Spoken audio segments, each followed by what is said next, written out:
The metallic click of handcuffs echoed through the pristine hospital lobby like a gunshot, silencing the ambient chatter of visitors and staff. Dr. Marcus Williams stood motionless, his dark hands secured behind his back, the blue surgical scrubs still damp with perspiration from his rushed preparation. The fluorescent lights above cast harsh shadows across his face, highlighting the disbelief etched in his features as two uniformed officers flanked him on either side. "This is absolutely ridiculous." The voice of Dr. Sarah Chen, the head nurse, pierced through the stunned silence as she rushed toward the scene, her sneakers squeaking against the polished linoleum floor. "That man is our chief cardiac surgeon. He's supposed to be in OR3 right now, saving a life." Officer Rodriguez, a stocky man with graying temples, adjusted his grip on Dr. Williams's arm. "Ma'am, we received a call about an imposter posing as medical staff. We're just following protocol here." The lobby had transformed into an amphitheater of disbelief. Patients in wheelchairs craned their necks to see better, while visitors pressed against the information desk, their phones already recording the unprecedented scene. The hospital's customer service representatives stood frozen behind their counter, their training manuals having never prepared them for such a scenario. Dr. Williams finally found his voice, though it trembled with a mixture of anger and bewilderment. "Officers, I understand you're doing your job, but there's been a terrible mistake.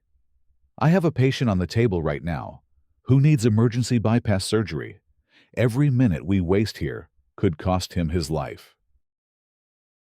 20 minutes earlier, Dr. Williams had been reviewing the cardiac catheterization results in his office, the familiar rhythm of the hospital's morning routine providing a comforting backdrop to his preparations.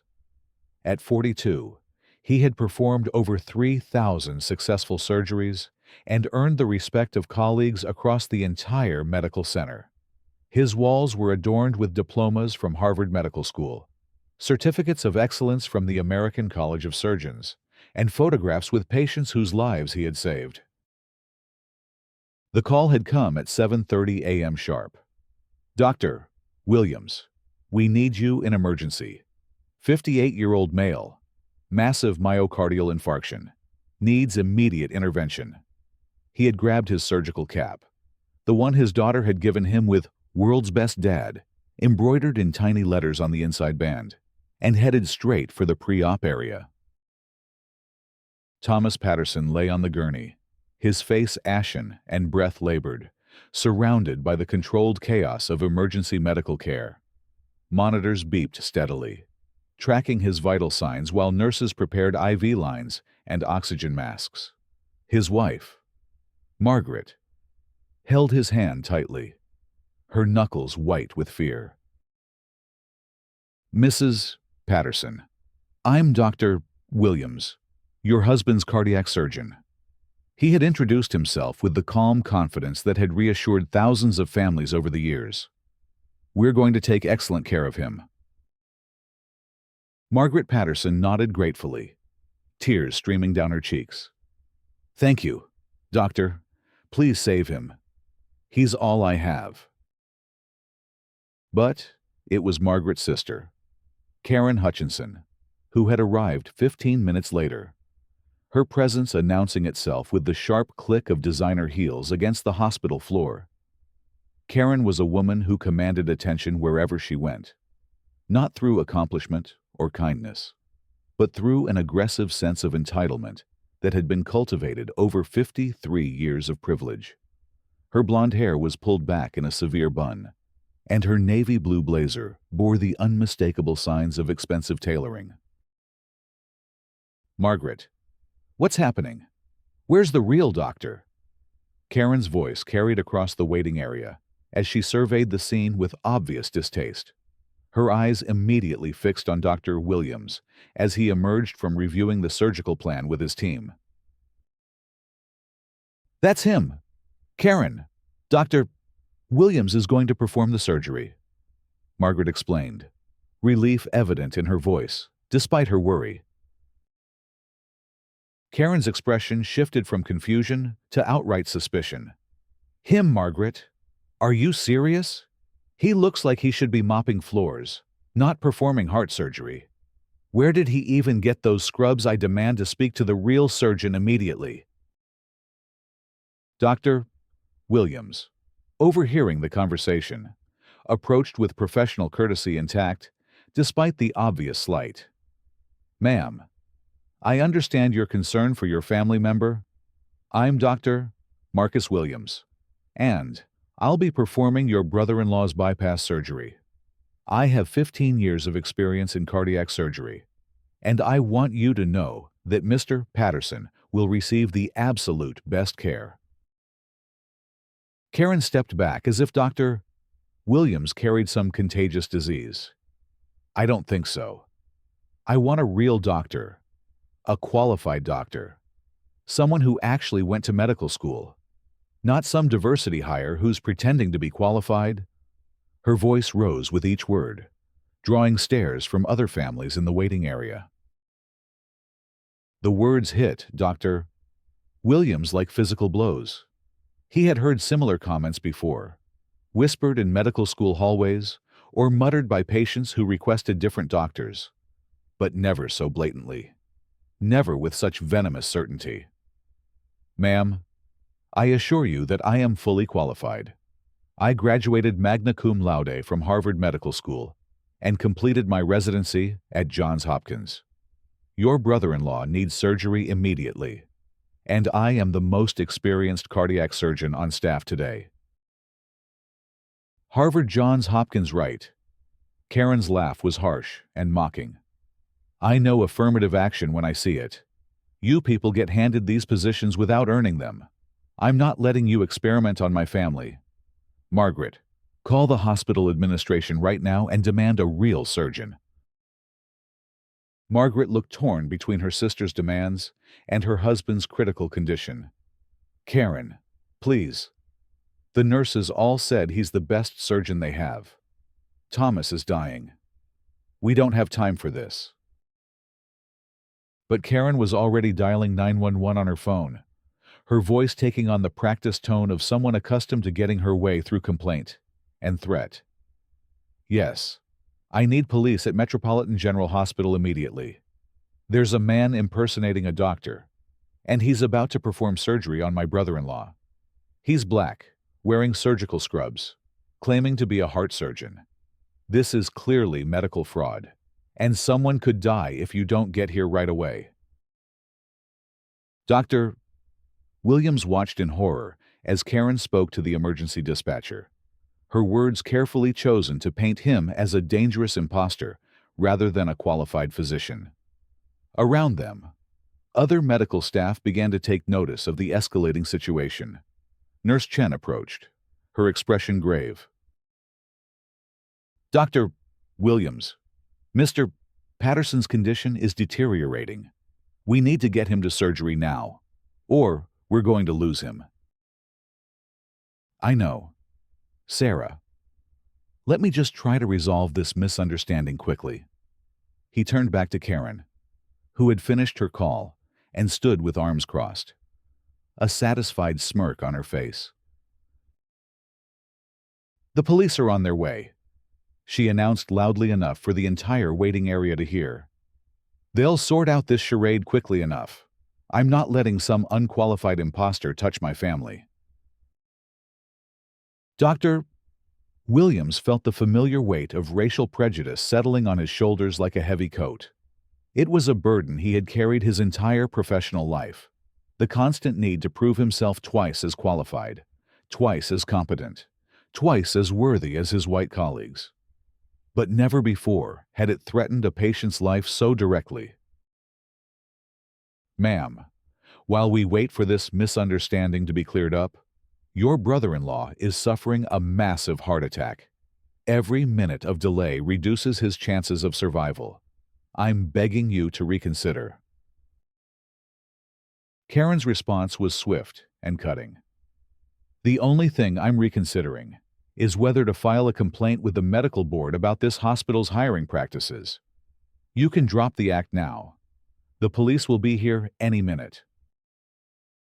And indeed, within 8 minutes, the sound of heavy footsteps echoed through the corridor as officers Rodriguez and Thompson arrived, their hands resting on their service weapons as they scanned the area for the reported imposter.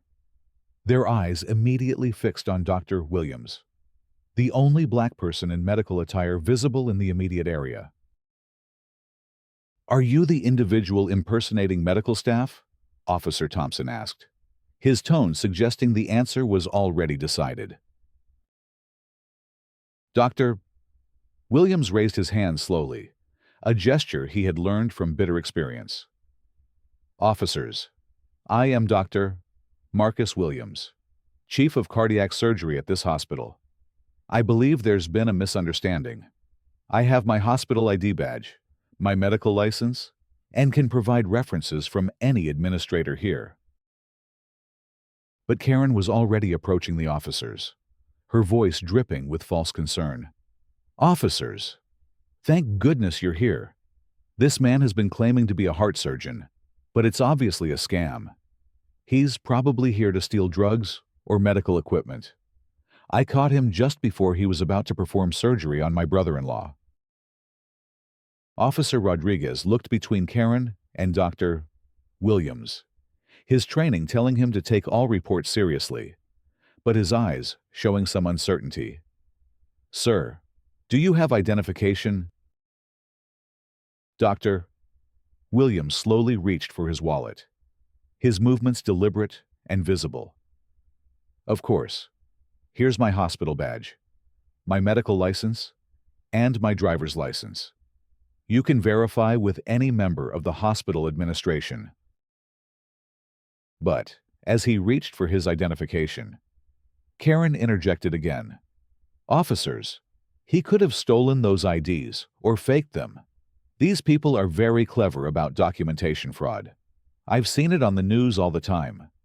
You need to detain him immediately before he hurts someone."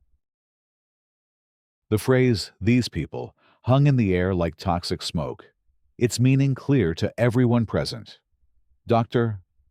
Williams felt something inside him break, not from the obvious racism, but from the realization that a patient's life hung in the balance while prejudice took center stage.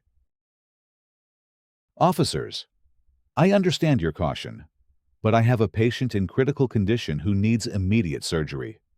Can we please verify my credentials quickly so I can save this man's life?" Officer Thompson made the decision that would later be dissected in news reports, legal proceedings, and internal investigations for months to come. "Sir, we're going to need you to come with us while we sort this out. Turn around and place your hands behind your back." The handcuffs closed with that metallic click that silenced the lobby, and suddenly, Dr. Williams found himself at the center of a scene that would be replayed on news channels across the nation.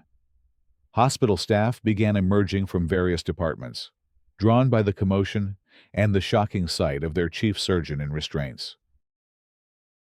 Dr. Janet Rodriguez, the head of emergency medicine, pushed through the growing crowd, her voice sharp with authority. "What in God's name is happening here, Marcus? What's going on?" "Janet, please call administration immediately. This woman has convinced the police that I'm impersonating a doctor.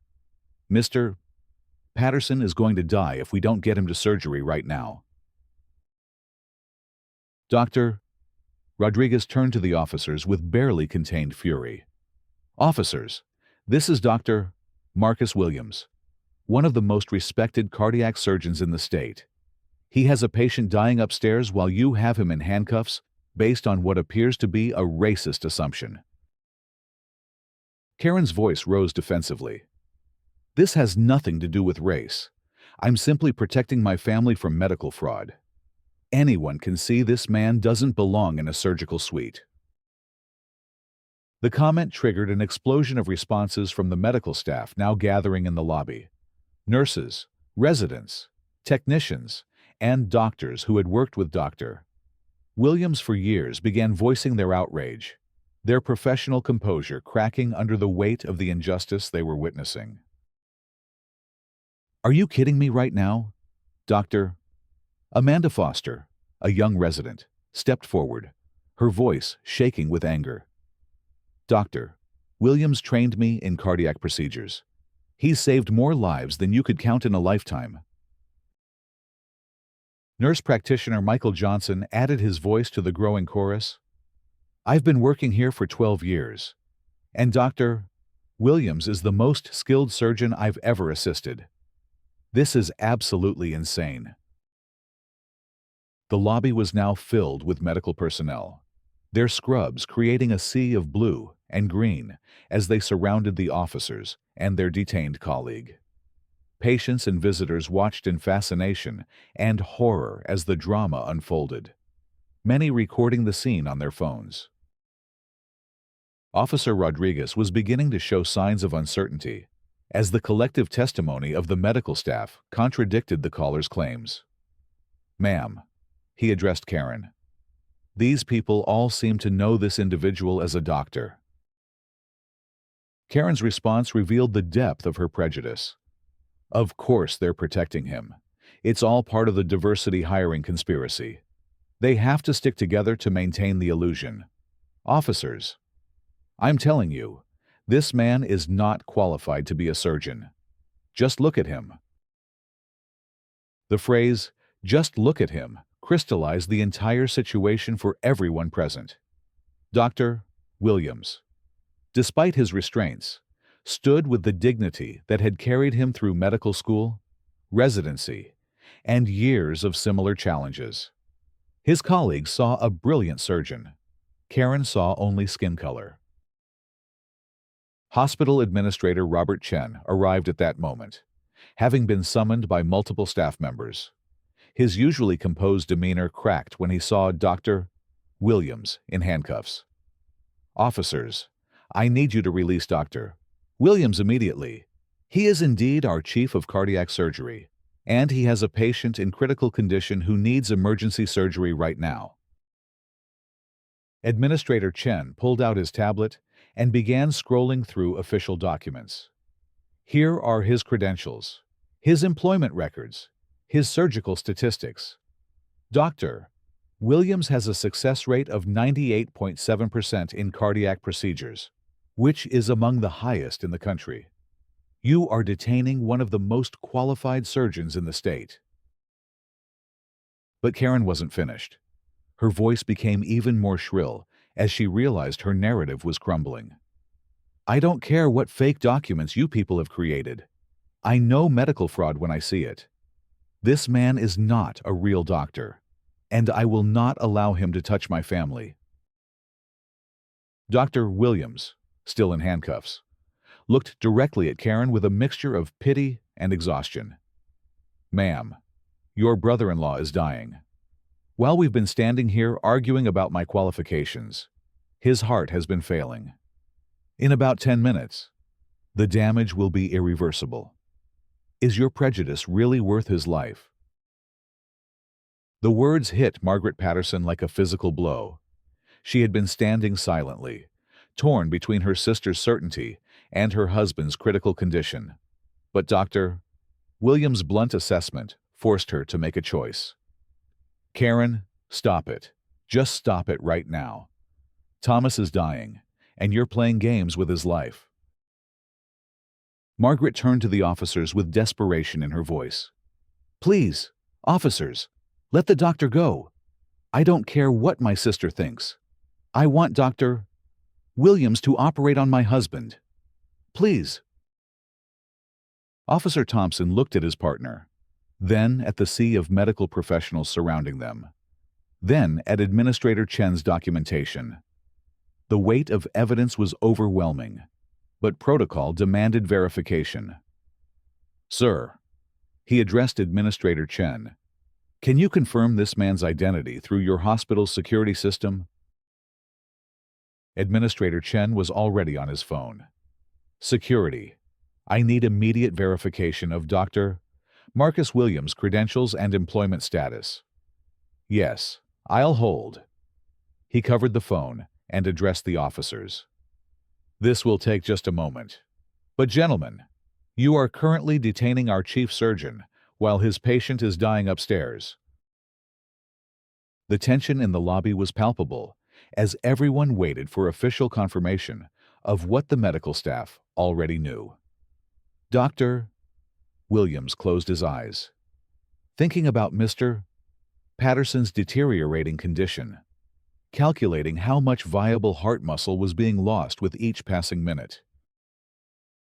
Karen, sensing the situation slipping away from her, made one final desperate attempt to maintain her narrative. "Officers, don't let them fool you. This is all a conspiracy to protect their diversity hiring. These hospitals get government money for hiring unqualified minorities. They'll say anything to protect their funding." The racist conspiracy theory was so blatant, so removed from reality, that even some of the patients and visitors in the lobby began to respond with visible disgust. An elderly white woman in a wheelchair spoke up loudly. "Lady, I've been coming to this hospital for 5 years. Dr. Williams saved my grandson's life when he was born with a heart defect. You should be ashamed of yourself." Administrator Chen's phone conversation concluded, and he approached the officers with visible relief. "Officers, security has confirmed Dr. Williams's identity, credentials, and current employment status. He is exactly who he claims to be, and he has a patient who needs immediate surgery." Officer Rodriguez finally made the decision to remove the handcuffs, the metallic clicks now sounding like liberation rather than condemnation. "Doctor, we apologize for the delay. We were responding to a reported crime, but it appears there was a misunderstanding." Dr. Williams rubbed his wrists where the cuffs had been, his professional composure intact despite the ordeal. "Officers, I understand you were doing your job. Now I need to do mine." He turned to the assembled medical staff. "How is Mr. Patterson?" Dr. Rodriguez checked her pager. "Marcus, we've got maybe 15 minutes before the damage becomes irreversible, or 3 is prepped and waiting." But as Dr. Williams headed toward the elevators, Karen made one final stand. "This isn't over. I'm calling the medical board, the hospital's board of directors, and my lawyer. I will not let this fraud continue." Dr. Williams paused, turned back, and addressed Karen with the calm dignity that had sustained him throughout his career. "Ma'am, you have every right to file whatever complaints you feel are necessary. But right now, I'm going to save your brother-in-law's life, which is what I've been trying to do for the past 30 minutes." As the elevator doors closed behind Dr. Williams and his surgical team, the lobby remained charged with tension and disbelief. Hospital staff lingered, discussing the unprecedented scene they had witnessed, while patients and visitors processed what they had seen. Karen stood isolated, her allies having abandoned her as the reality of the situation became clear. The surgery lasted 4 hours and 12 minutes. Dr. Williams performed a triple bypass with the precision and skill that had made his reputation, working meticulously to repair the damage to Mr. Patterson's heart. The surgical team worked in focused silence, each member acutely aware of the drama that had preceded this life-saving procedure. In the waiting room, Margaret Patterson sat alone. Karen had left after an hour, muttering about lawsuits and complaints, unable to face the possibility that she had been wrong. Other family members arrived as word spread, but Margaret found herself explaining not just her husband's medical condition, but the bizarre confrontation that had delayed his treatment. When Dr. Williams finally emerged from surgery, still in his scrubs, his face showed the exhaustion of a complex procedure, but also the satisfaction of success. Margaret stood immediately, her eyes searching his expression for news about her husband, Mrs. Patterson, the surgery was successful. We performed a triple bypass, and your husband's heart is responding well. He's stable and should make a full recovery. Margaret collapsed into her chair, overwhelmed with relief and gratitude. Thank you, Dr. Williams. Thank you so much. I'm so sorry about what happened earlier. My sister, she's not usually like that. Dr. Williams sat beside her, his voice gentle. Mrs. Patterson, you don't need to apologize for your sister's actions. What matters is that your husband is going to be fine. He'll be in recovery for a few hours. Then we'll move him to the cardiac ICU for monitoring. But the story was far from over. Unknown to Dr. Williams, several people in the lobby had recorded parts of the confrontation and posted the videos to social media. By evening, clips of the chief surgeon being handcuffed in his scrubs had been viewed hundreds of thousands of times, sparking outrage across medical communities and social justice networks. The hashtag #Justice for Dr. Williams began trending within hours, accompanied by posts from colleagues, former patients, and medical professionals across the country sharing their own experiences with racial bias in healthcare settings. The Metropolitan General Hospital found itself at the center of a national conversation about racism, medical professionals, and the dangerous consequences of prejudice. News outlets picked up the story by the next morning. Racist woman's false 911 call nearly kills patient, read one headline. Chief surgeon handcuffed based on race, while patient dies, proclaimed another. The video footage, showing Dr. Williams' calm professionalism, contrasted with Karen's vitriolic accusations, made the racial motivation unmistakable. Karen Hutchinson found herself identified within 24 hours. Her social media profile scrutinized, and her employer contacted by reporters. Her position as a mid-level manager at a marketing firm became untenable as clients expressed concerns about being associated with her actions. The company announced her termination within 48 hours, citing conduct incompatible with our values of diversity and inclusion. But the legal consequences were more serious. District Attorney Maria Santos announced that her office would be filing charges against Karen for filing a false police report, abuse of emergency services, and reckless endangerment. Ms. Hutchinson's knowingly false accusations not only wasted valuable police resources, but directly endangered a patient's life by delaying critical medical care. Santos explained at a press conference. The hospital conducted its own internal investigation, led by an independent committee that included medical professionals, legal experts, and community representatives. Their findings were damning for Karen, but entirely vindicating for Dr. Williams and the hospital's response protocols. Dr. Williams conducted himself with extraordinary professionalism, under circumstances that would have challenged anyone. The committee's report concluded, his commitment to patient care, even while being unjustly detained, exemplifies the highest standards of medical ethics. The report also recommended changes to hospital security protocols to prevent similar incidents, including mandatory bias training for security staff and clear procedures for handling accusations against medical personnel. 3 weeks after the incident, the hospital held a public ceremony to honor Dr. Williams with the Distinguished Service Award, the highest recognition the institution could bestow. The auditorium was packed with colleagues, patients, family members, and community leaders who had come to show their support. Thomas Patterson, now fully recovered from his surgery, was among those in attendance. He approached the podium during the open comment period, his voice still somewhat weak, but filled with emotion. Dr. Williams didn't just save my life medically. He showed incredible grace and dignity while facing prejudice that no one should ever have to experience. He is a hero in every sense of the word. Margaret Patterson stood beside her husband, tears streaming down her face as she addressed the audience.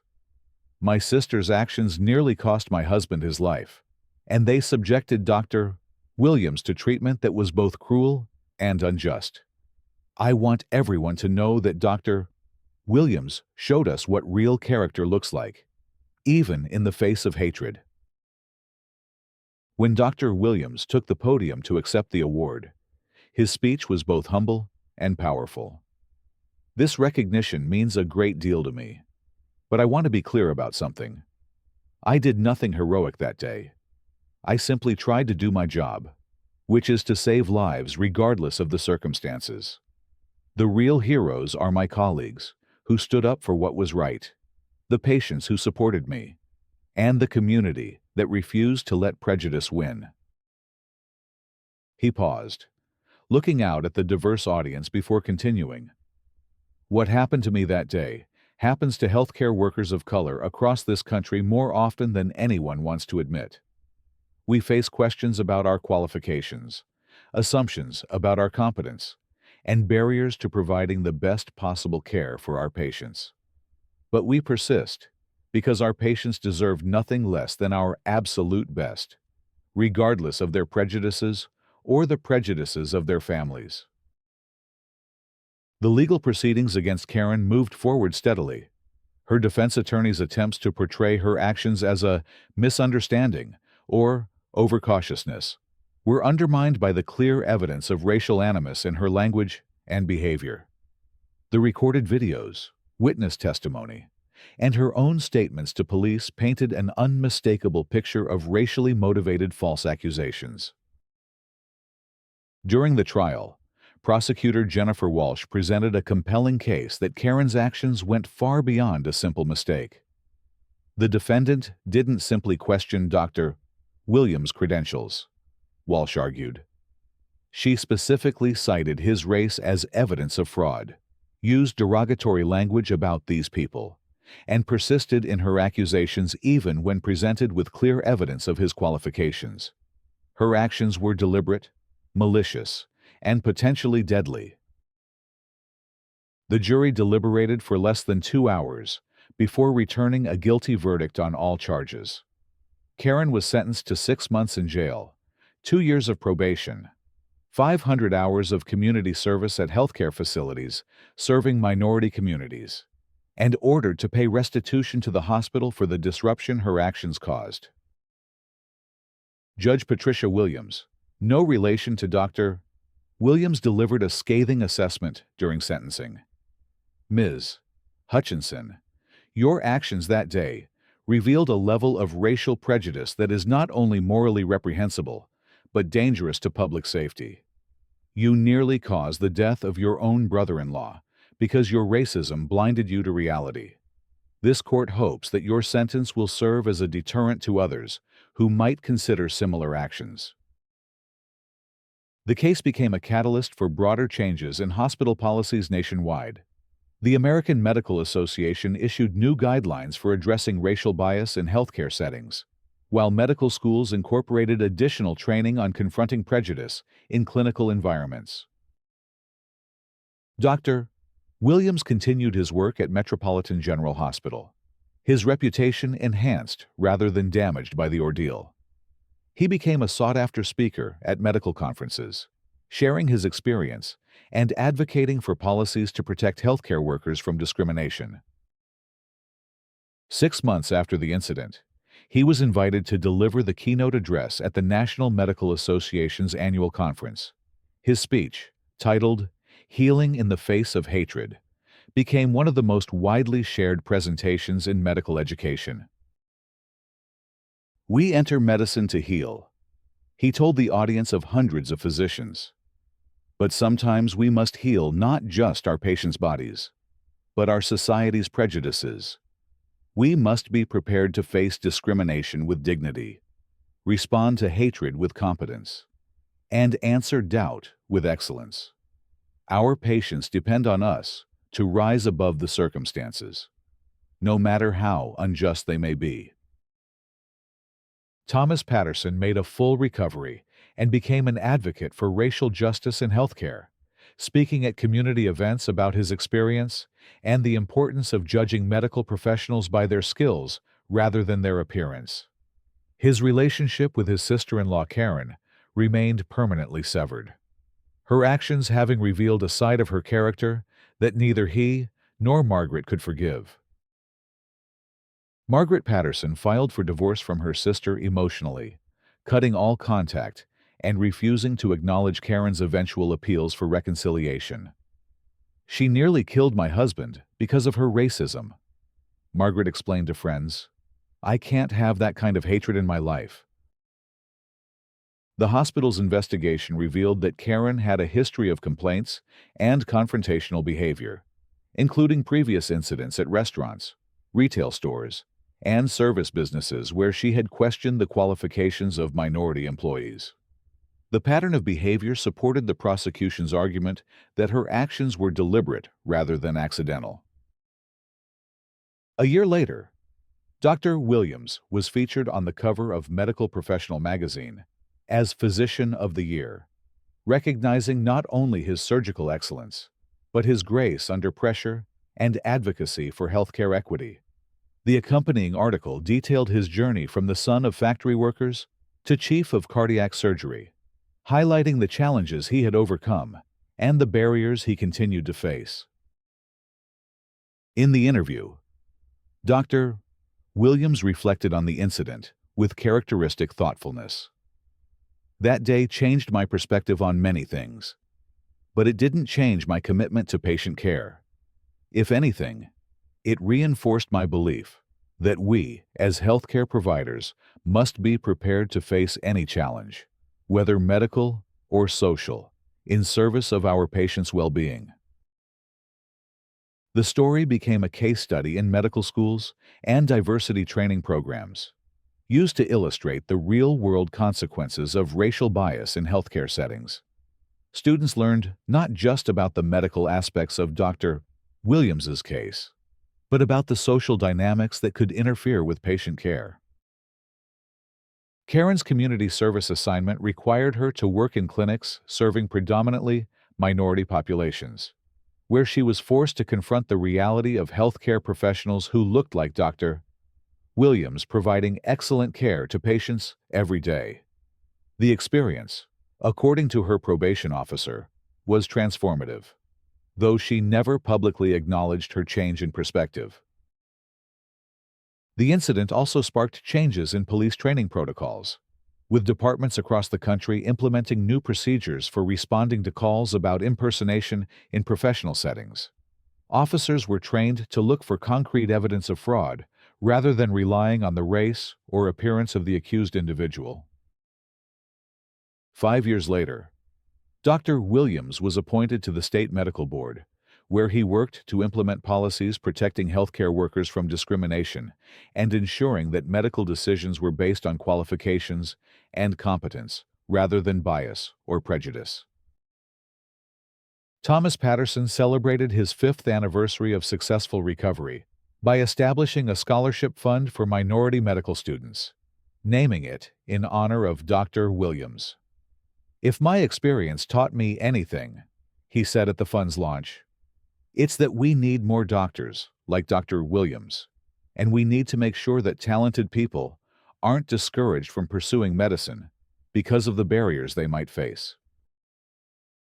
The Metropolitan General Hospital lobby, where the dramatic confrontation had taken place, now featured a small plaque near the information desk.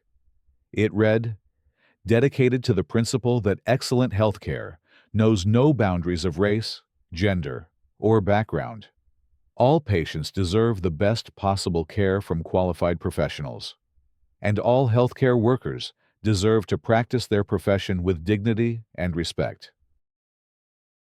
The story of that morning in the hospital lobby continued to resonate years later, serving as both a cautionary tale about the dangers of prejudice and an inspiring example of professionalism under pressure. Dr. Williams' response to hatred with healing, to accusations with action, and to prejudice with patience had not only saved a life, but had sparked broader changes in healthcare, law enforcement, and society. In the end, Karen's attempt to prevent a black surgeon from saving her brother-in-law's life had failed completely. Dr. Williams had performed the surgery successfully. Thomas Patterson had made a full recovery, and the incident had led to positive changes that would benefit healthcare workers and patients for years to come. Justice had been served, both in the courtroom and in the court of public opinion, proving that sometimes the arc of the moral universe does indeed bend toward justice, even when it requires the courage of individuals like Dr. Marcus Williams to help guide it there.